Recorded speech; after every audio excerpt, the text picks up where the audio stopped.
इसमें आपका next topic है संधारित्र की धारिता पर परावैद्युत का प्रभाव। वास्तव में जब हम किसी भी संधारित्र के बीच में कोई परावैद्युत पदार्थ रख देते हैं या कोई परावैद्युत माध्यम स्थापित कर देते हैं जिसका परावैद्युतांक K होता है, तो उस संधारित्र की धारिता बढ़ जाती है। इस टॉपिक में हम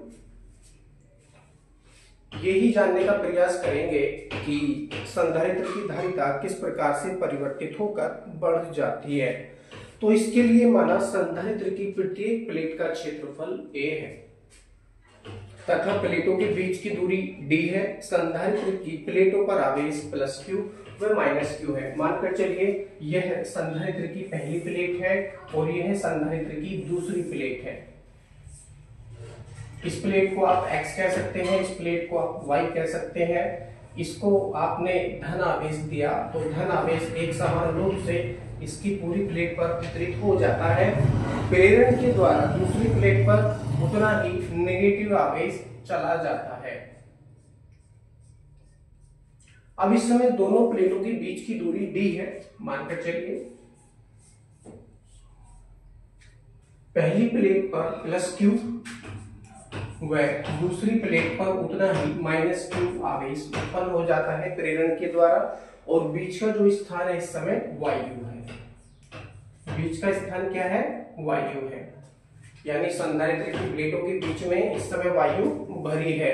जब हम पहली प्लेट को आवेश देते हैं तो आवेश देने के पश्चात यहाँ पर एक वैद्युत क्षेत्र स्थापित हो जाता है जिसकी value E0 equal to sigma upon epsilon 0 होती है। सिग्मा अपॉन एप्सिलॉन 0 होती है क्योंकि एक समतल चादर की भांति व्यवहार करती है। कोई सी भी एक प्लेट आप ले लीजिए, चाहे तो आप ये प्लेट ले लो चाहे आप ये प्लेट ले लो। दोनों में से कोई भी प्लेट के लिए जब आप वैद्युत क्षेत्र की तीव्रता ज्ञात करेंगे तो यह प्लेट एक समतल चादर की भांति व्यवहार करेगी और समतल चादर के निकट वैद्युत क्षेत्र की तीव्रता का सूत्र होता है E = sigma upon epsilon 0। E को मैंने E0 इसलिए लिखा है क्योंकि यह इस समय वायु संधारित्र है। इस समय वायु संधारित्र है। क्यों है? क्योंकि इन प्लेटों के बीच में वायु भरी हुई है, तो इसे वायु संधारित्र कहा जा सकता है। E0 equal sigma upon epsilon 0 ये सूत्र हो जाता है। इसको समीकरण नंबर 1 बता लीजिए। यहाँ पर सिग्मा क्या है? आवेश का पृष्ठ घनत्व। सिग्मा क्या है? आवेश का पृष्ठ घनत्व। तो लिखेंगे चूड़ी का चिन्ह लगाकर आवेश का पृष्ठ घनत्व।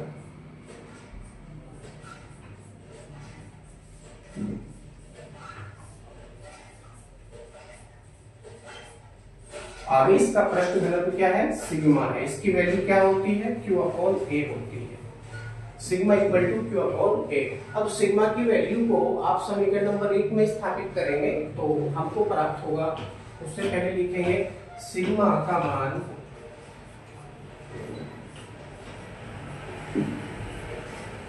समीकरण 1 में रखने पर यदि रखेंगे तो प्राप्त होगा E0 इक्वल टू अब सिग्मा की वैल्यू आपके पास में है Q अपॉन A और ये वाला एप्सिलॉन 0 हो जाएगी value E0 equal to Q upon A epsilon 0। यानी दोनों प्लेटों के बीच में इस समय E0 equal to Q upon A epsilon 0 वैद्युत क्षेत्र स्थापित हो चुका है। अब क्योंकि वैद्युत क्षेत्र स्थापित हुआ है तो कोई ना कोई विभवांतर भी दोनों प्लेटों के बीच में स्थापित होगा। मानकर चलिए दोनों प्लेटों के बीच विभवांतर V0 है। इसको समीकरण नंबर क्या बना लेंगे आप? समीकरण नंबर 2 बना लीजिए। लिखेंगे माना प्लेटों के बीच विभवांतर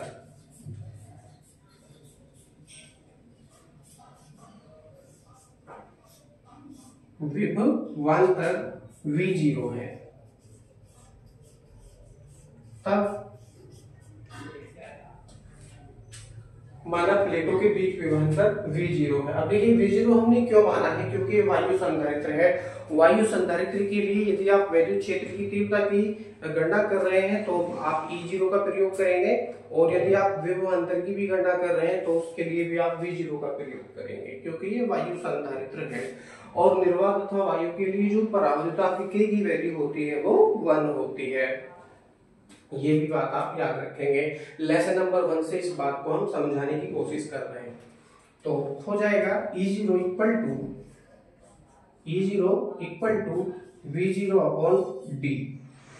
V0 अपॉन D, यहां से हम V0 की वैल्यू याद करेंगे तो V0 इक्वल टू हो जाएगा E0 इंटू D।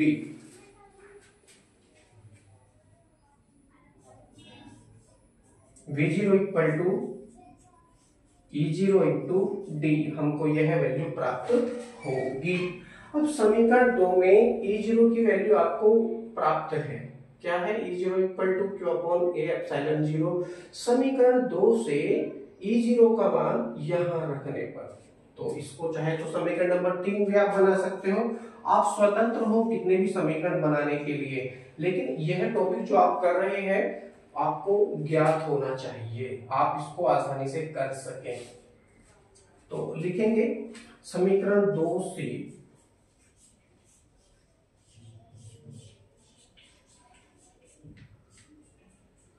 E0 का मान समीकरण 3 में रखने पर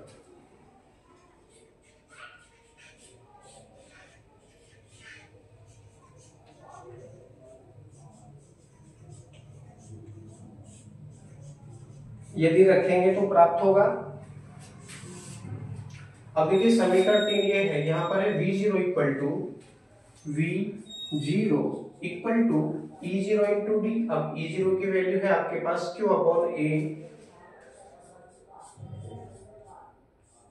epsilon 0, Q upon A epsilon 0 और इंटू D कहां पहुंचेगा? ये ऊपर पहुंचेगा। कुछ इस तरह से यह वैल्यू हो जाएगी, यानी दोनों प्लेटों के बीच में कितना विभवांतर है? V0 equal to Q into D upon A epsilon 0 volt का विभवांतर इस समय स्थापित हो चुका है।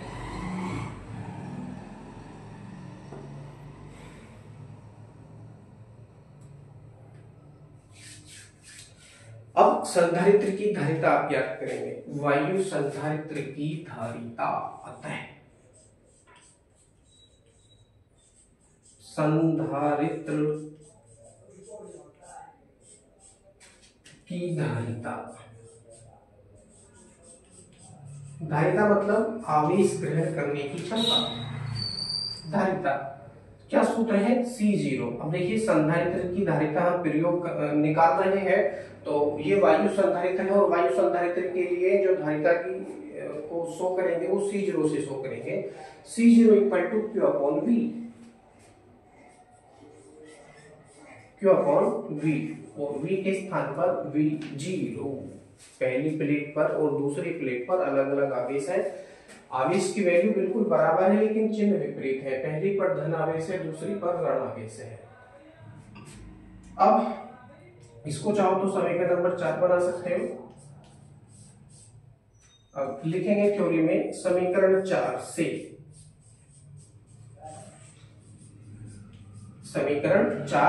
V0 का मान रखने पर, V0 का मान रखने पर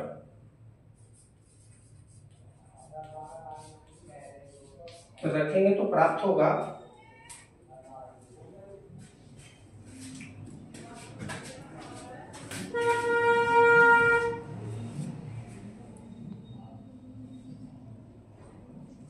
ओके, इस तरह से देख सकते हैं, और वीडियो को रोक के भी आप देख सकते हैं, आगे पीछे करके भी आप समझ सकते हैं। समीकरण 4 से V0 का मान ऊपर जो लाइन लिखी है C0 equal to Q upon V0 में रखेंगे, तो यहाँ से हमें वायु संधारित्र की धारिता आ जाएगी। अब हम इसको यहाँ करेंगे इस खाली जगह में।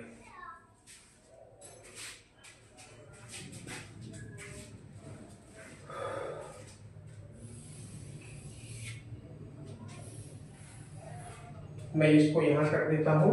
तो C0 इक्वल टू हो जाएगा C0 equal to Q upon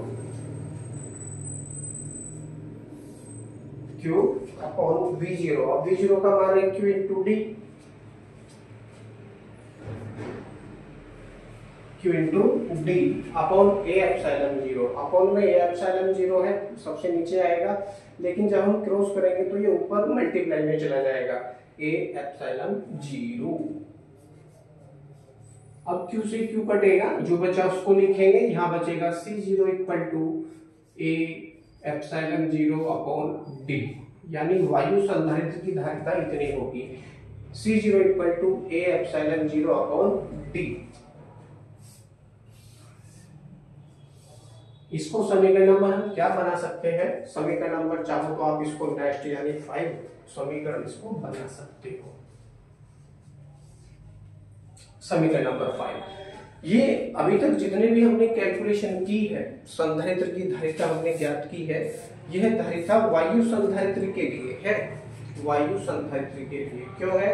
क्योंकि दोनों प्लेटों के बीच में इस समय हमने वायु ली है, लेकिन हमारा टॉपिक क्या है, वो संधारित्र की दिशा पर परावैद्युत का प्रभाव है। यानी दोनों प्लेटों के बीच में अब हमको क्या रखना होगा, कोई भी परावैद्युत माध्यम स्थापित करना होगा जिसका परावैद्युतांक k है। अब मानकर चलिए संधारित्र की प्लेटों के बीच पूरे स्थान में भरे माध्यम का परावैद्युतांक k है, तब परावैद्युत ध्रुवण के कारण परावैद्युत के भीतर नेट वैद्युत क्षेत्र यानी कुल वैद्युत क्षेत्र E का मान घटकर E0 अपॉन k हो जाता है।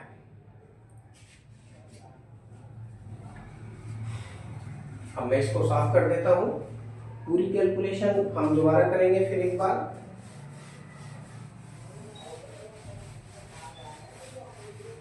वायु संधारित्र के लिए हमने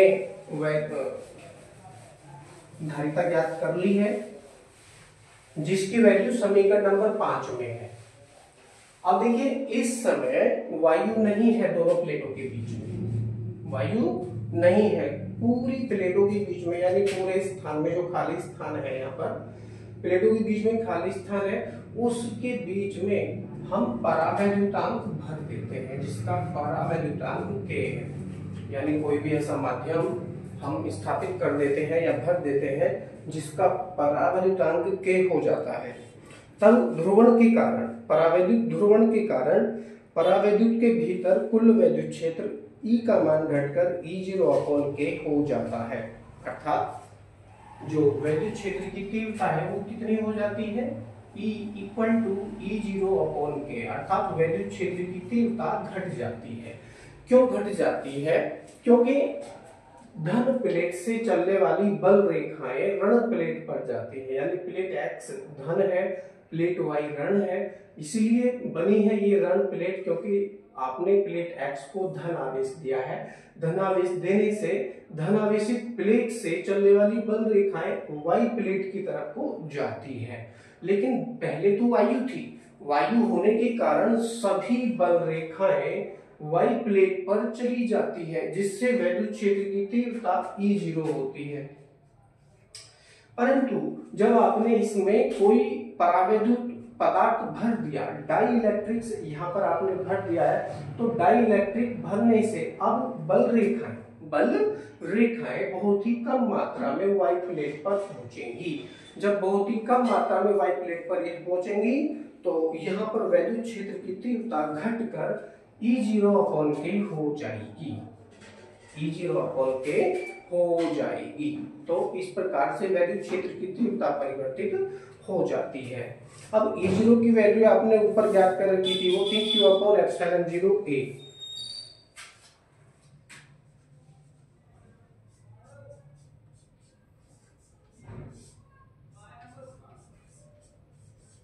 Q upon k A epsilon 0 यह वैल्यू हो जाती है, यानी परावैद्युत संधारित्र में वैद्युत क्षेत्र की तीव्रता equal to Q upon k A epsilon 0 हो जाती है।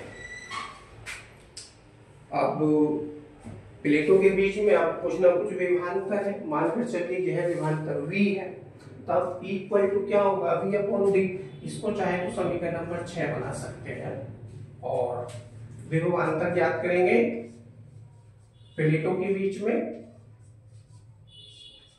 विभवांतर V इक्वल टू हो जाएगा E इंटू डी। यानी जो कैलकुलेशन हमने पहले की थी वही कैलकुलेशन हमको इस समय दोबारा करनी होगी परावैद्युत संधारित्र के लिए। तो E की वैल्यू आपके पास में समीकरण नंबर 6 में है, तो लिखेंगे समीकरण 6 से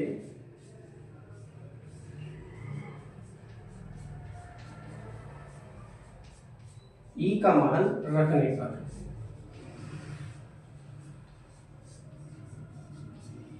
समीकरण 6 से E का मान रखने पर E का मान यहां रखेंगे तो कुछ हमको प्राप्त होगा। क्या प्राप्त होगा वो देखते हैं। इस तरह से देखिए,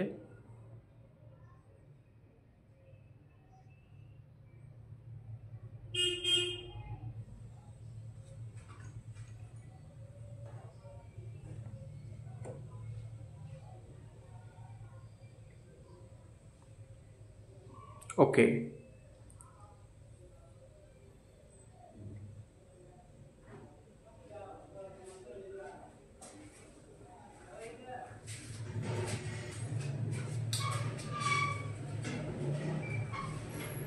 समीकरण 6 से, समीकरण 6 में E की वैल्यू आपने ज्ञात कर ली है तो हो जाएगा V इक्वल टू, E की वैल्यू को यहाँ रखेंगे, हो जाएगा Q upon K A, Q upon K A epsilon 0। और ये जो V है ये ऊपर मल्टीप्लाई में है तो ये ऊपर रहेगा। यानी दोनों प्लेटों के बीच में QD upon K A epsilon 0 volt का विभवांतर उत्पन्न होगा। अब विभवांतर की वैल्यू आपको ज्ञात हो चुकी है। विभवांतर की वैल्यू ज्ञात होने से संधारित्र की धारिता आप ज्ञात करेंगे। तो लिखेंगे अतः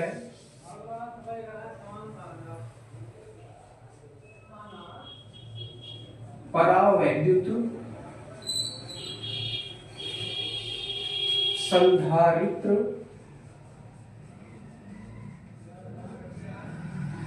की धारिता। अब मैं इसको परावैद्युत संधारित्र क्यों कह रहा हूं, क्योंकि इसमें परावैद्युत पदार्थ भर चुका है। परावैद्युत पदार्थ भरने के कारण इसको परावैद्युत संधारित्र भी कहा जा सकता है। वायु थी पहले तो वायु संधारित्र, परावैद्युत है तो परावैद्युत संधारित्र इसको कहना उचित होगा। तो C equal to Q upon V, C equal to Q upon V का प्रयोग हम यहाँ पर करेंगे।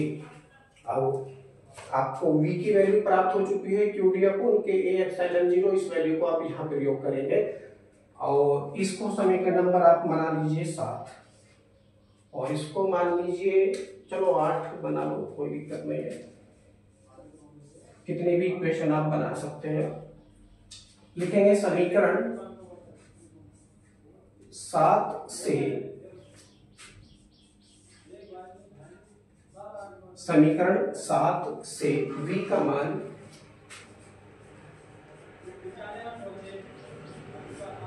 समीकरण 8 में रखने पर रखेंगे तो प्राप्त क्या होगा देखते हैं। C equal to Q upon V, Q upon V और V की वैल्यू है QD, QD upon K A epsilon 0 पहुंचेगा ऊपर, के ए एप्सिलॉन 0।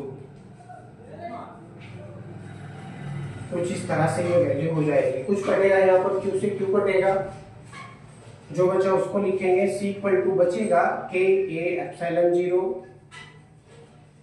अपॉन डी, के ए एप्सिलॉन 0 अपॉन डी। आप इसको समीकरण नंबर नेक्स्ट यानी 9 बना सकते हैं, समीकरण नंबर 9। अतः जो परावैद्युत संधारित्र है उसकी धारिता C इक्वल टू के ए एप्सिलॉन 0 अपॉन डी हो जाती है।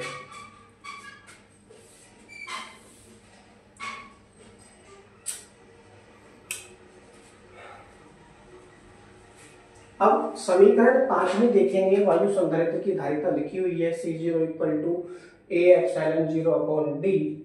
और समीकरण 9 में परावैद्युत संधारित्र की धारिता लिखी हुई है C = K A epsilon 0/d। अब दोनों ही समीकरणों की यदि आप तुलना करेंगे तो आपको प्राप्त होगा, आप इसको यहां देखिए,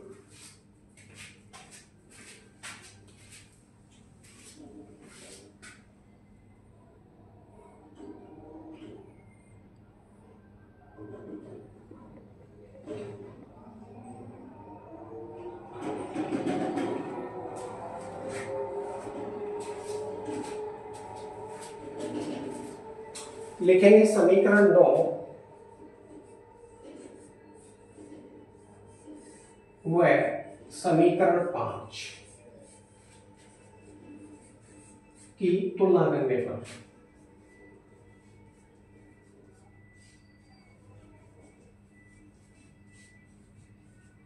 चाहे तो आप तुलना कर लीजिए, और यदि आप चाहे तो समीकरण 5 में A एप्सिलॉन 0/d के स्थान पर आप C0 का भी प्रयोग कर सकते हैं। तो ये वैल्यू हो जाएगी C =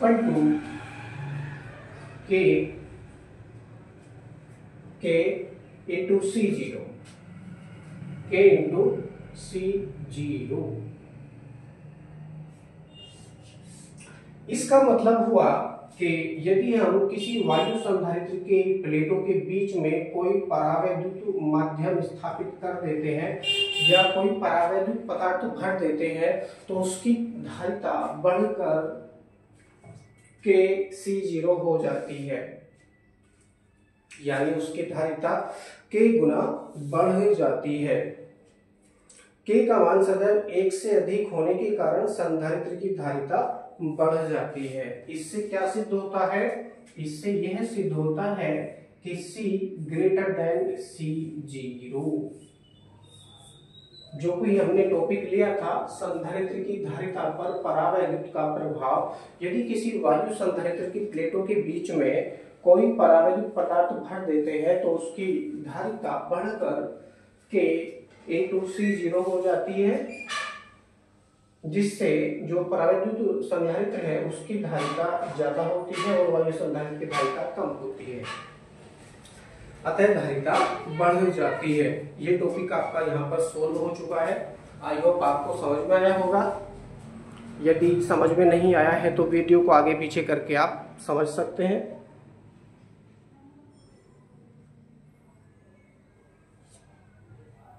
बाकी टॉपिक नेक्स्ट वीडियो में